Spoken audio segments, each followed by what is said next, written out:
Nah, kali ini kita ketemu dengan dua orang teman baru kita, saudara baru kita. Kalau ditanya tentang pengabdian, mereka sudah membuktikannya. Langsung saja kita berkenalan. Boleh dikenalin, Ibu? Nama saya Ibu Indrawati. Saya berada di SDN Gaga di Puncak Gunung Gawawisu, Sumba Barat Sigi. Iya. Halo semuanya, perkenalkan nama saya Kiki dari Sekolah Puncak Rarambonau di Desa Pombewe, Dusun 4, Rarambonau. Kedua saudari kita ini adalah pengajar. Boleh lebih dikenalkan dan bisa dikenal lebih dalam. Ibu mengajar di daerah terpencil berarti. Sangat terpencil. Pengabdian sudah seberapa lama pengabdian? Kalau pengabdian saya baru 15 tahun. Itu tempat yang di sekolah Tokesimo. Sekarang saya sudah mutasi di Gunung Gaga 2 tahun. Alhamdulillah salam medan. Ya mau negeri kami. Iya.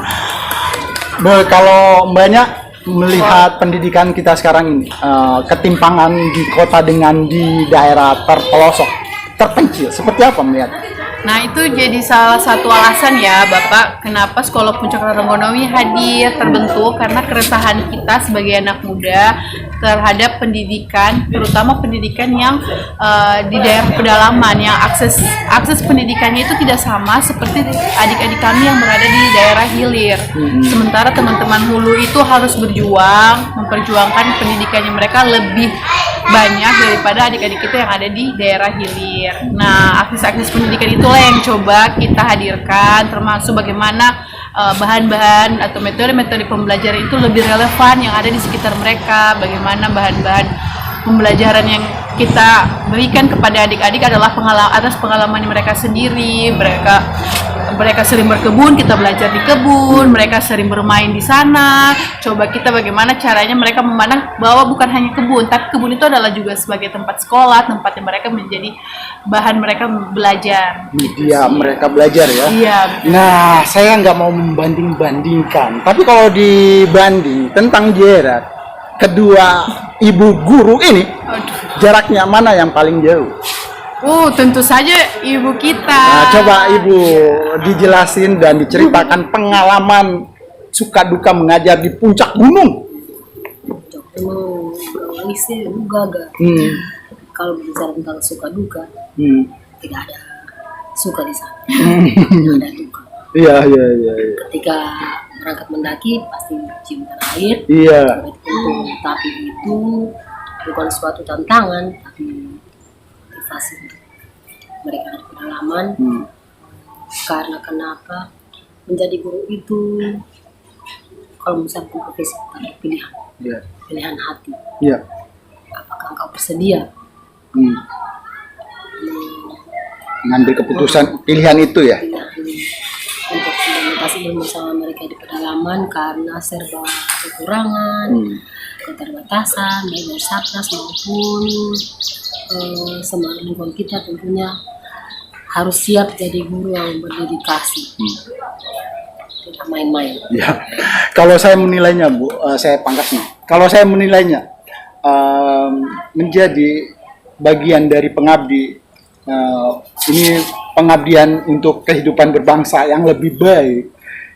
Nyawa taruhannya untuk mengabdi di atas pegunungan yang kadang-kadang orang awam melihat sesuatu ini, siapa yang menjadi pilihan untuk ditempatkan di sana? Ibu melihat seperti itu? Apa harus betul-betul bermental baik ya? Harus, satu kan dukungan dari keluarga itu yang perlu. Oh iya. Karena kalau menurut bedanya itu medan laki-laki. Ya. Tapi itu tujuan bahwa mereka saya berhak memperhatikan. Itu yang memotivasi kami. Itu. Siapa lagi yang bisa mereka? Iya. Kita kan ketahui sendiri di Papua itu karena mungkin kurangnya perhatian, maka suatu tinggal. Iya. Kita garda depan. Iya. NKRI harga mati. Itu yang diperkenalkan sama Yesus. NKRI harga mati. Terakhir nih, pertanyaan terakhir. Kesan-kesan yang didapat sudah pastinya kesan-kesan yang betul-betul menyentuh. Kalau Ibu melihat nih, apa yang harus lebih perhatikan, dan lebih untuk pemerintah melihat pendidikan di daerah pelosok, terutama akses ya. akses infrastruktur. Iya itu salah satu, itu nomor one, nomor satu. Kemudian untuk sarana prasarana gedung sekolah itu juga kan mendukung sekali. Kalau gedungnya bagus, tempat belajar bagus kan efisien juga anak belajar. Ya. Sekarang kan siswa selalu kami karena keterbatasan tersebut, tapi kita ajak mereka keluar pakai metode langsung.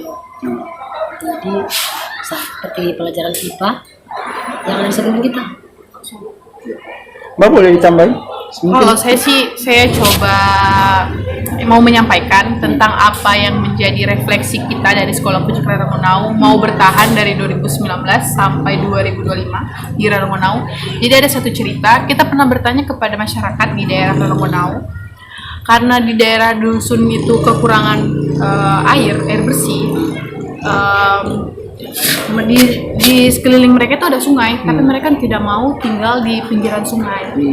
Itu jadi pertanyaan buat kami, kenapa Bapak tidak mau, masyarakat di sini tidak mau tinggal di pinggiran sungai?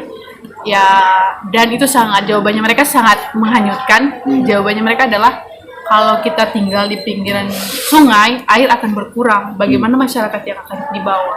Mereka akan kekurangan air. Dengan keterbatasannya mereka masih memikirkan masyarakat yang di bawah, sementara masyarakat yang di bawah belum tentu memikirkan mereka. Itu jadi bahan refleksi kami, anak muda, bagaimana masyarakat itu dengan kesadarannya mereka, dengan kepedulian mereka, tetap memikirkan orang-orang yang jauh dari mereka, sementara dengan mereka yang masih terbatas air bersih, terbatas dengan pendidikan, akses kesehatan, dan yang lainnya. Itu sih yang jadi refleksi kami, sehingga kami masih mau belajar di sana. Bukan kita yang mengajar ke sana, tapi kita juga ikut belajar sama masyarakat.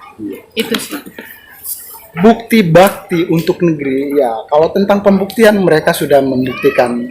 Kesan-kesannya sudah diceritakan di kanal Dedi Sapa Teman. Berterima kasih.